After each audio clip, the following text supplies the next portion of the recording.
Why the Tinder app is not working properly? Today we will discuss the complete details. Don't skip the video, watch the full video. Hello guys and welcome back to my YouTube channel Shaem Tech Video. Today I will discuss how to fix Tinder app very glitchy. I have a request, if you are new to channel, please subscribe and stay with us. Open settings. Open the date and time settings.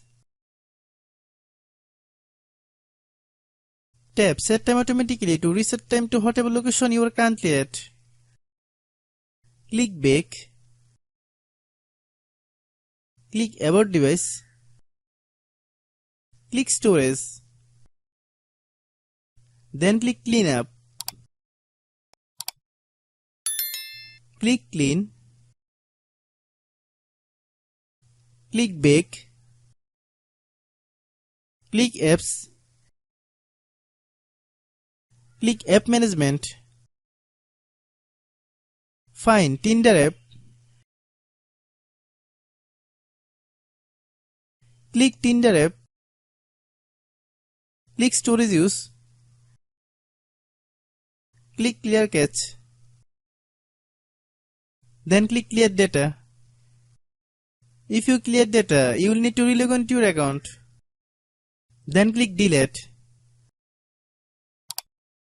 Then open Google Play Store.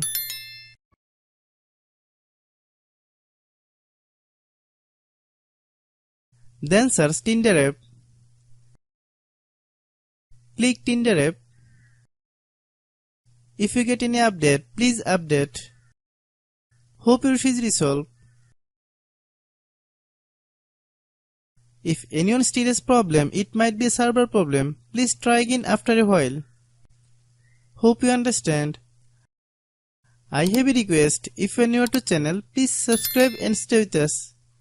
By watching my tutorial for more tech videos, you can subscribe.